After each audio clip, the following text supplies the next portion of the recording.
Witajcie w kolejnym odcinku na naszym kanale. Dzisiaj będzie sprzętowo, ale nie o kijach. Tym razem porozmawiamy o dalmierzach i znowu lekko przekornie, nie o Bushnellach, które wszyscy doskonale znacie. Postanowiłem zrobić odcinek o Nikonach, które uważam za świetną alternatywę zarówno cenową, jak i jakościową do tej amerykańskiej marki. Jakiś tam sentyment, nie ukrywam, też do japońskich rzeczy mam, czy to lubię japońskie kije, czy japońskie dalmierze, jakoś mnie to przekonuje, kraj pochodzenia. Zapraszam na krótką prezentację 3 modeli dalmierzy Nikona i mały test, który przeprowadzimy wspólnie z Piotrkiem Świackiewiczem, PGA Pro na co dzień stacjonującym we Wrocławiu i w Gradi. Piotrek, ty jak zapewne większość golfistów masz w torbie, jesteś użytkownikiem Bushnella. Słyszałeś o Nikonach? Słyszałem o Nikonach. Nikona markę oczywiście znam z aparatów fotograficznych, ale nie miałem okazji jeszcze osobiście testować, więc sam jestem ciekaw jak to wypadnie. Myślę, że fajnie będzie zrobić porównanie z swoim Bushnellem, no bo jakby jeżeli mamy jakieś pytanie, co jest lepsze, no to warto zobaczyć, co jak dokładnie mierzy, jak szybko mierzy, jak sobie radzi z flagą na mniejszym lub większym dystansie. Także taki mini test na pewno zrobimy. Zaczniemy od króciutkiego omówienia, co tak naprawdę ta japońska marka Nikon ma w swojej ofercie, bo mamy tutaj 3 modele. Najtańszy G20 Coolshot, średni Coolshot 50i i taki najbardziej zaawansowany Coolshot Pro 2 Stabilize. Celowo pokazałem je od najtańszego do najdroższego, ponieważ to zawsze gdzieś tam świadczy o jakości czy o bardziej funkcjonalnościach, jaki dany model ma na pokładzie. Najtańszy z nich, co jest warte odnotowania, Coolshot G20 kosztuje poniżej 1000 zł i za tyle Bushnella nie dostaniesz. To prawda. Ja swojego Bushnella mam już od kilkunastu lat, jedyne co to wymieniam w nim bateryjkę co jakiś czas i nie ukrywam, że w tamtych czasach rzeczywiście w okolicach 1000 zł go kupiłem. No ceny zdecydowanie się zmieniły, więc już w tej półce cenowej i w tym przedziale, no niestety, ale Bushnella już nie znajdę, więc Nikon rzeczywiście może być fajną alternatywą. Na rynku oczywiście znajdziecie pełno jakichś no-name'ów poniżej 1000 zł, no ale jeżeli ja mam zaufać japońskiej marce znanej z aparatów, a jakiemuś no-name'owi za 800 zł, bo tyle plus minus G20 kosztuje, no to wolę Nikona. Mam nadzieję, że wyjdzie nam to zaraz w testach, że się nie pomylę.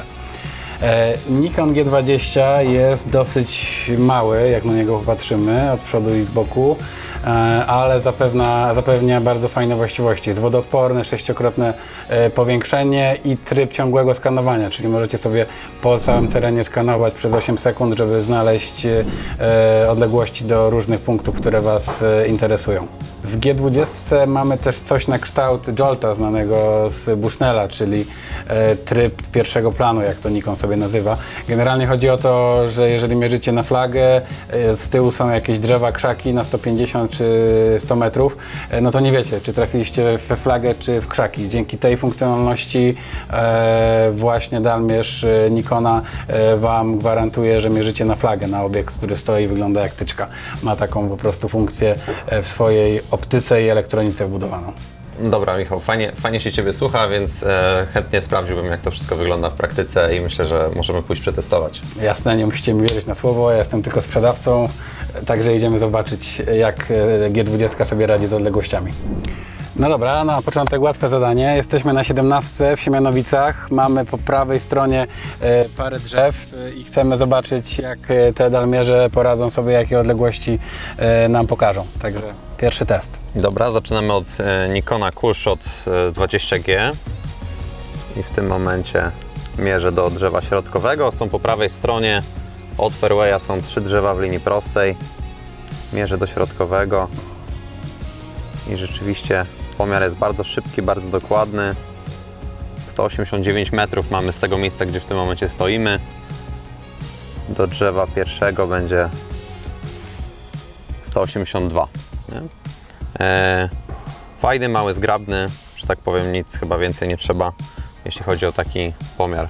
Nie jest za mały, bo czasami miałem takie feedbacki, że troszkę za mały do ręki. Pewnie zależy kto jaką ma rękę. No myślę, że dużo zależy dokładnie od rozmiaru dłoni. Akurat ja mam, że tak powiem, średni taki rozmiar dłoni i rękawiczki M-ki zazwyczaj golfowe, więc no, w mojej dłoni leży idealnie, więc tutaj nie mam się do czego przyczepić, jeśli chodzi o rozmiar, więc pod tym kątem jest fajnie. Następnie mamy w ofercie Nikona Coolshota 50i. To jest troszkę większy gabarytowo dalmierz, który oferuje to wszystko, co G20 ma na pokładzie, z paroma dodatkami. Cenowo to jest około 1500 zł. Z najważniejszych różnic trzeba wskazać, że ten model posiada już prawdziwego Jolta, czyli taką technologię, która nie tylko nas zapewnia, że wskazuje na flagę, ale dodatkowo nas upewnia, pokazując to na wyświetlaczu i dodatkowo dalmierz wibruje. Jeżeli mamy mierzenie na flagę, to jesteśmy na 100% pewni, że tam właśnie mierzymy i mamy i wizualną i taką czuciową wskazówkę co do tego. Bardzo podobnie działa to w moim Bushnellu, że rzeczywiście jak złapię flagę na tle jakichś drzew, to jest flaga zaznaczona w kółeczku i wtedy wiem, że na pewno się nie pomyliłem, jeśli chodzi o mierzenie, że zmierzyłem po prostu chorągiewkę. No dokładnie, tutaj kółeczko jest troszkę większe, zapala się też taka ikona na wyświetlaczu i wibruje nam w ręce, czyli bardzo podobne rozwiązanie, które parę lat temu, no jakby nie było, Bushnell wprowadził, ale wszyscy inni podążyli, bo to świetnie działa po prostu podczas rundy. To jeszcze jest jednak nie wszystko, bo model Coolshot 50i posiada jeszcze bardzo fajną technologię, która potocznie nazywa się slope, czyli kompensację wzniesienia. Czyli jeśli gramy pod górę, mamy 150 metrów do flagi w linii prostej, to zawsze musimy zagrać troszkę więcej, piłka musi realnie pokonać większą odległość. I tu właśnie przychodzi z pomocą ta technologia, która nam powie, dobra, do flagi masz 150, ale musisz wziąć kij na 180 metrów, żeby wylądować tam, gdzie chcesz. Jeśli to zadziała tak dobrze jak w Bushnellu, to będę pod wrażeniem. Zobaczymy zaraz, w takim razie idziemy na testy i zobaczymy, jak działa pod górkę czy z górki. No dobra, to teraz z tego samego miejsca zmierzymy sobie obraz i odległości za pomocą Coolshota 50i. Ok, w ręku mam oczywiście kolejną wersję Nikona Coolshot 50i. Zdecydowanie czuć różnicę, jeśli chodzi o wykonanie tego modelu. Oczywiście na plus, gumowy taki bardziej uchwyt, lepiej leży w dłoni. I zobaczymy, jak tutaj się sprawdzi, jeśli chodzi o mierzenie. W tym samym miejscu stoimy, sprawdzamy. No tutaj już rzeczywiście ten pomiar 189,4, już tutaj po przecinku dokładnie pokazuje. Jest jeszcze efekt, tutaj mówię, wibracji. Czcionka, że tak powiem, jest troszeczkę podświetlona jaśniej, co też pomaga jeszcze dodatkowo przy dokładnym, że tak powiem, pomiarze. I też ten pomiar jest bardzo szybko wykonany, więc tutaj nie ma się co. Zobaczmy do pierwszego drzewa. 182,4, tak. No więc tutaj ja bym powiedział tak, że to już jest naprawdę dla takich bardziej wymagających graczy, którzy rzeczywiście szukają dokładnego pomiaru, bo jak mówimy o takich dużych odległościach i o miejscach po przecinku, to zdecydowanie ta podstawowa wersja, myślę, że już przeciętnym graczom, którzy zaczynają swoją przygodę z golfem, wystarczy. Ale jak ktoś, że tak powiem, myśli o grze turniejowej, to do tych krótkich właśnie zagrań taki dokładny pomiar jak najbardziej się przyda. Warte odnotowania jest też, że od razu Nikon 50i pokazuje Ci, czy jesteś pod górę, czy jesteś na dół. Jest taka mała ikonka z lewej strony, gdzie Ci pokazuje, czy jest strzałka w górę, czy jest strzałka w dół i pokazuje to w związku z tym od razu, że można aktywować funkcję slope. No i na koniec mamy najbardziej zaawansowanego, najdroższego Nikona Pro 2 Stabilized, który już kosztuje nieco ponad 2000 zł i znowu oferuje wszystko co dwa poprzednie modele, czyli slope, czyli namierzanie na flagę, wibracje, wodoodporną konstrukcję, technologię pierwszego planu.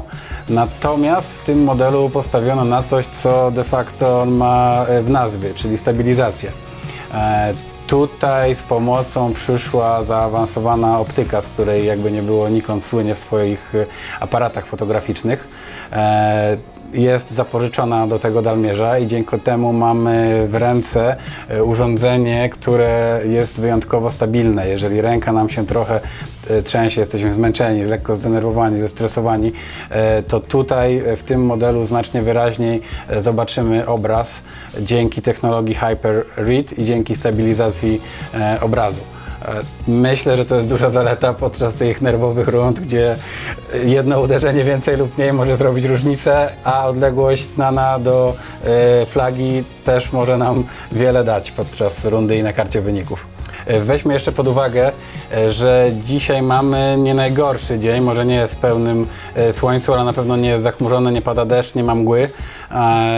Pro Stabilize ma bowiem jeszcze jedną technologię, która świadczy o jego przewadze, czyli w warunkach zmniejszonej przejrzystości powietrza, na przykład w mgle, na przykład w deszczu, czy jak są ciemne chmury, to ten dalmierz zapewnia obraz, który potrafi być dużo bardziej wyrazisty. Czyli optyka znowuż nieco lepsza, działa na naszą korzyść i pozwala wyświetlić dużo bardziej wyraźny obraz. Oprócz tego, że dużo bardziej stabilny, to jeszcze dużo bardziej wyraźny. No i dzięki temu zawsze jest nam odrobinę lepiej, odrobinę szybciej, odrobinę łatwiej zmierzyć odległość tam, gdzie chcemy zmierzyć. Piotrek, myślę, że bierzemy Twojego Bushnella, który ma parę lat, ale dalej jest dobry i bierzemy te 3 modele na testy i zobaczymy, co pokażą. Tak, myślę, że to będzie fajny test i najlepsza odpowiedź, czy będzie tak naprawdę jakaś różnica ze sprzętem, który już ma dobrych kilkanaście lat. Dobra, trzeci najbardziej zaawansowany model. Zobaczymy, co potrafi. Ok, mam w ręku Nikona Coolshot Pro 2 Stabilized. Co tutaj możemy powiedzieć, jeśli chodzi o jakość wykonania? No na pewno, podobnie jak model numer 2, mamy już tutaj taki bardziej gumowy chwyt. Też jeśli chodzi o rozmiar, wszystkie 3 są bardzo podobne do siebie, więc tutaj nie ma co za dużo mówić na ten temat, jeśli chodzi o kwestię trzymania w dłoni, bo wszystkie 3 dobrze leżą. Te 2 pozostałe mają po prostu taki bardziej gumowy chwyt, który troszeczkę lepiej leży w dłoni. I oczywiście mierzymy sobie do drzewa numer 2, odległość 189, drzewo pierwsze 181,5, czyli tutaj jakby ta wartość do pierwszego drzewa wyszła najniższa z tych 3, a wartość do drzewa środkowego wyszła dokładnie taka sama. Może to być kwestia, że się przed chwilą przemieściliśmy te 30 cm Dokładnie. w jedną, w drugą stronę, więc wydaje mi się, że wszystkie są bardzo, bardzo dokładne w tym momencie i główna ich różnica właśnie polega na tym, że tutaj jest ewidentnie pokazane, że jest troszeczkę pod górę, że tak powiem, plus 1,4. No i oczywiście kwestia takiego bardzo dokładnego już pomiaru.